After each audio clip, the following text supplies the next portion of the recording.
Feels like forever since I've been here and done this. It's been a couple of weeks, if I'm honest, so letting everyone down there. So I apologise up front. But if you're new to this and you're new to me, this is our weekly live that we do across all of our platforms and our channels. And we do this for one sole purpose. And that purpose is to help you, to help all businesses to be able to get your people right, the people element in your business right. And the reason that we do this is because ultimately we're on a mission to try and help and support all businesses to have environments that their people want to be a part of, that they want to belong to. And that makes a huge difference to everybody's business as well as people's lives. And as for me, an introduction to myself, if you've not seen me before or you're new to me, we've recently connected. A, thank you very much. B, my name is Mike. And I've been working in HR and payroll elements for over 18 years. And I've been involved in multitude of different sectors, multitude of different issues that have been rising up. And we are a specialist company helping supporting businesses live. This is what we do. This is us with all of their people related problems in their business. And guys, the one thing, and girls, by the way, the one thing I really want to come in on here, and this, I get this, right? From an HR perspective, the title of this, okay, doesn't seem very HR-y. People are the problem. Kill them all. No, it's not a case of that at all. This is a case of tracking things back, that all problems related in your business, whether internal, whether external, they're all going to be traced back to a person.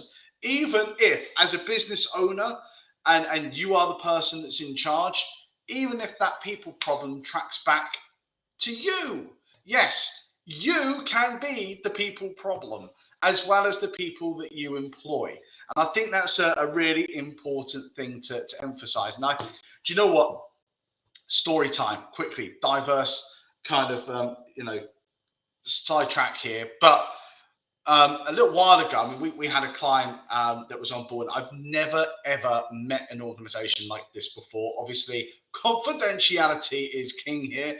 But ultimately, this employer, I think from the very first meeting I had with them live, they breached every single protected characteristic that is there and available and protected under law within the first meeting, in a public forum with all of their staff around them, just breached every single last one of them. It was horrendous to watch. This particular person they had, and I found this out later, by the way, not whilst I was there, but the way that they treated people, was insane. It was so negative. It was so poor. It was so bad on such an extreme level that they couldn't hold on to people. Obviously, people didn't want to work there. It was horrendous. I sat on an interview, which was really, really awkward to sit through because the personal related questions that were being asked, they had a room, a cupboard that was filled floor to ceiling with files relating to employment tribunal claims. This person was horrendous with how they would make people feel. Judge them because of their weight. I remember an individual actually running off out of sight following an interview, not that I was on, because they'd come down to hear that particular owner judging, criticizing them for their weight. And it was just all sorts of horrible, horrendous situations, to such an extent that person, they couldn't, they had a reputation. It was across things like, Glassdoor, clearly, very big thing, but it was across multitude of different aspects. That even to the extent that from where they were based, they were trying to set up a new office in London, and they could not hire anybody, not a single soul, into that business to set up that and establish that particular office in London, purely on the basis that they knew this particular owner and they did not want to work for them. It was the biggest complication when they went back and looked through their recruitment campaigns, and they specialized in this particular area. When they went back and looked through those recruitment campaigns, the biggest red flag that came up every single time was the owner. Not just saying the owner was a problem. They mentioned that owner by name. He was so renowned by name that people knew that was not who they wanted to go and work for. I mean, that's just astounding, the impact that person can have. And that's just treating people more like a commodity, when realistically, people in your business, they're going to be more of an asset or they're going to be more of a liability. Everybody you employ in your business should be an asset. And as soon as you realize that they are a liability, then realistically that mind should shift and change that mindset to, how do I remove that person from the business? Because it's a liability, it's not an asset. Assets add value, liabilities take value away. So that's the key focus. And I just bring back my mind to that, because obviously when you talk about these things about people are the problem, 9 times out of 10, people go to the individuals that you're hiring. I can't get good people. It's so hard to recruit right now. By the way, it is. It's bloody hard to recruit right now. And it's really hard to get the talented people and attract those people above all the other options that they've got going for them. It's really difficult to do that. But at the end of the day, you know, the problem isn't always necessarily the people you're bringing into your business. Sometimes that problem can absolutely be closer to home. Another example that I have at the moment in time with a client is where actual facts, they hired an individual for a role that was a sales role. They're meant to be driving for that particular role. It's part of parcel of the role. They have to go out on site and drive and commute. Yet the individuals who run the business hired somebody who can't drive. Well, the problem there isn't the person's told you that they can't drive, right? So what are you doing hiring someone that can't drive for a role where you need them to drive? It's those kind of things are where the owners and managers get themselves in the way and can often become the problem in the business. The key aspect here is, look, whatever the situation, it's not a case of judging right or wrong, crazy, silly, mistakes that have happened and blah, blah, blah. It's not a case of that. It's a case of rectifying. It's a case of identifying the problem, working our way back and trying to see how we can make sure we don't do the same thing again. Whatever the mistake is, let's just not do it again. And that's the focus here. And it's not a case of being negative that all people are a problem. What I would say is put it this way. Here's another people problem. If you are a single person in a business, a solo entrepreneur, hello, been there, and everything else as you're trying to grow. If you're a solopreneur and you're looking to scale and grow your business, well, the common factor is, okay, there are some rare differences to this particular kind of process, but normally, if you want to scale and you want to grow your business, you're going to have people. It's as simple as that. No business in the world has been developed without a human aspect to it. It just doesn't exist. No matter how good the AI is and technology, every business has a human aspect, from, you know, window cleaner, consultants, coaches, whatever the case may be. You all have a human aspect. You can't take that aspect away. That means you have so many hours in a day, the same as me, so many hours in a week, so many days in a week, so many weeks in a month, so many months in a year. There's only so much you can do within those times. You're selling time for service. That's what you're doing. You're selling your time. The only way you can increase how much you can sell is to get more time. And the only way you can get more time is to get more people. So sitting there wondering, why can't I scale? Why can't I grow? Is another people problem, because you need to get people in to be able to do that. That's the problem. And try to square that off. So the people problem, sometimes we call this the people problem equation. It has multiple facets to it. But ultimately, the key focus here is whatever the problem in your business is: finance, marketing, sales, hiring and recruiting, getting good people in, getting rid of the bad people, keeping good people, whatever the issue is within your business right now, even if it's an external company. You know, I've got a provider at the moment. Here's another great example, closer to home. I'm the problem on this one. So Jack in our business, fantastic. If you've not seen him, all of the social media that you see, I wish I could proclaim that excellent work is me. It's not, it's Jack. So Jack in our business said, we've got a service provider at the moment in time. It's not working, Mike. We're paying money out for this and it's not working. It's not achieving what we're looking to achieve. And I'm having problems with it. He's told me that about 2.5 weeks ago, and I haven't resolved that problem yet.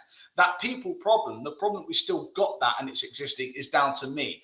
I'm the people problem. I'm the blocker in that. So mental note, I need to address that. But that's the kind of issues that we're talking about. Whatever the problem is, both internal and external, they all relate back to a person.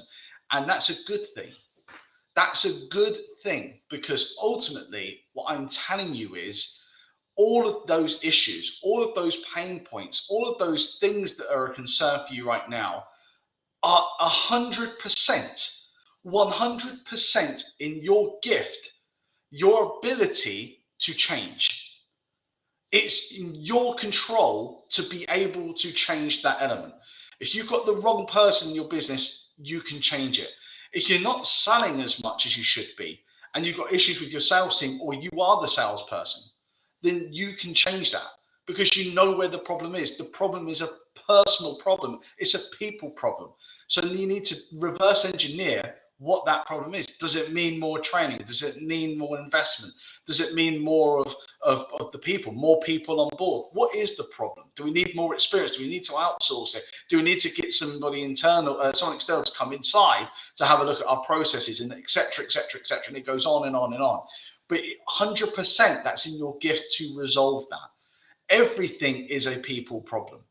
And that's why I come onto this so much. I will hammer this night and day, is the fact that if you are not putting the people element of your business at the very top of your tree of your business, then you are not managing, you are not focusing on the most core essential area that's going to make a difference to every single aspect of your business.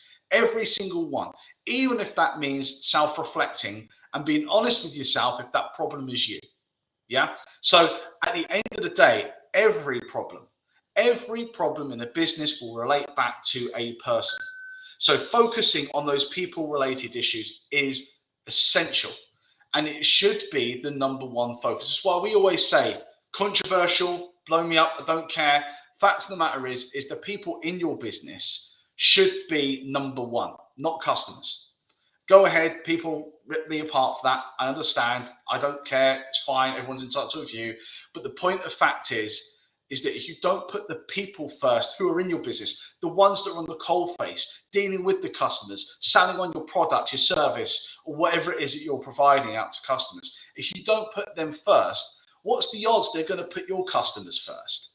If you're not looking for, you're not looking after the people in your business that are providing that service to the customers, which are your number one, well, if you're not doing that, then how much of a service are you going to be giving to your customers? You know, if you don't focus on giving and delivering a good product or a good service, your customers aren't going to come back for more. That's for damn sure. So you want to make sure that people that are delivering it, who are talking to those individuals, are providing the best service possible. Surely that's where your focus needs to be, because if you're not hitting that number one key element, then the customers aren't going to be happy anyway, regardless of how much you phone them up and talk to them or give them extra lovely little treats and discounts. It's the people in your business that are delivering your business, delivering the service, manufacturing your product, selling your product, delivering your product, that are going to be most essential. So the people problem really is the fact that, A, how do you attract and keep those good people in? How do you solve all of those people, any problem you have in your business, reverse engineer that back to where does that sit? How can I change that? The gift is in my hands to be able to do that. And how do I focus on the people that are in my business to give them and maximize that attention so that I'm actually helping to give the best service and develop the best business that I possibly can? The fact of the matter is, 30% of all of our time for a full-time person coming into work, 30% of all of their time that they're awake, their waking time, is going to be spent at work. And at the end of the day, if they're in an environment that they don't like or they feel they're being mistreated, case in point of that first story that I told about the client I work for, if they're going to work and they're feeling just bloody miserable and upset and pissed off of where they are and fearful of going into work every morning, which was happening in that particular case and scenario, then they're going to be depressed the majority of the time they're awake. That just makes no logical sense to me. And certainly when that person's in that particular mindset, well, what value are they adding to you? It's just mind-boggling how that would ever work. And that's why this is such an essential element. And when it comes on to getting in the good people, one of the other key focuses that we always get feedback on is how do I attract good people? And the fact of the matter is one of the key things we always talk about is two particular pillars when it comes through this. This goes through the business, not just at the recruitment phase, but you've got to have your strong ethos, your values, your principles, the identity of your business that are core, set up. These things don't change. They should never change. And the reason for that is because if you've got changing values all the time, your business is basically a glorified schizophrenic. It's got multiple personalities. Who wants to work with that? Not me. So you want to make sure you've got some really strong core values that are in place in your business. And you also want to make sure that you've got some great inspirational visions that you want to achieve and where the business is going over the next 12 months, 5 years, and 10 years, so that people know that I'm coming into a business that has these values. This is the business I'm working for, and this is what I'm working to try and achieve. This is the part that my role plays in this bigger process. And that is an inspiration to me that turns me on and a place that I want to be at. And then the other factor is that people take that hiring process and they do it so quickly. They go into it, they do an interview, bing, bang, bosh, in you come, you're in the business now. Let's put you on a probationary period. It's not going to mean a lot. It's just a contractual thing, but I'm not actually going to follow through on anything on it because I'm not going to measure any objectives, of course. And then that's what they're going to do. And they rush through those processes and you get the wrong people in. And then the flip side to that is you take forever to get those wrong people out. So focus on the people elements of your business is the key message that I give you here is my rant. Look, just quickly before I go, because I don't want to take too much time. We're all on lunch here at the end of the day. This is Thursday lunchtime. Just remember that. I just want to make sure that I run this by you because at the moment in time, I'm going to keep, banging this on as much as I possibly can. I'm not sure if that's the right word to use. I'll get criticized. Anyway, the key focus here is this package. The thing I love about this package the most is the fact that this will always, it's evergreen. It's always going to increase in value. Every week we do more training sessions. Every month we do more training sessions. We're always constantly reviewing our templates that we have available. And this is the best, simplest access point for you if you are a small business, hiring someone, thinking of hiring somebody, and you want to make sure that you're remaining compliant, you're getting the most out of your people, and you're getting your people right in your business. This is the best entry point for you to do this. Simply just £197 plus VAT per month.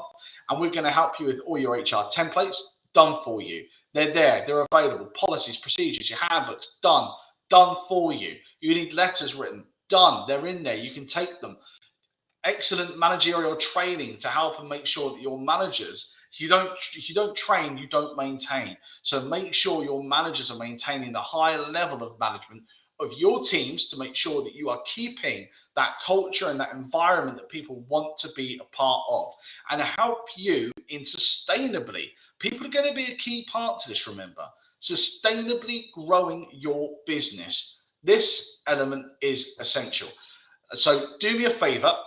You can either go straight directly in the text and the description of this particular video. There's a link in the bottom that will take you to the HR Lite service. Or alternatively, you can come on here and you can take a picture of the QR code. I believe is how it works. And that will take you directly to the HR Lite service as well. So you're going to get massive, monumental value that's only going to be increasing and growing up. So when we did this and we started initially, so this is when we actually opened the HR Lite service back in February, I think it was, of this year.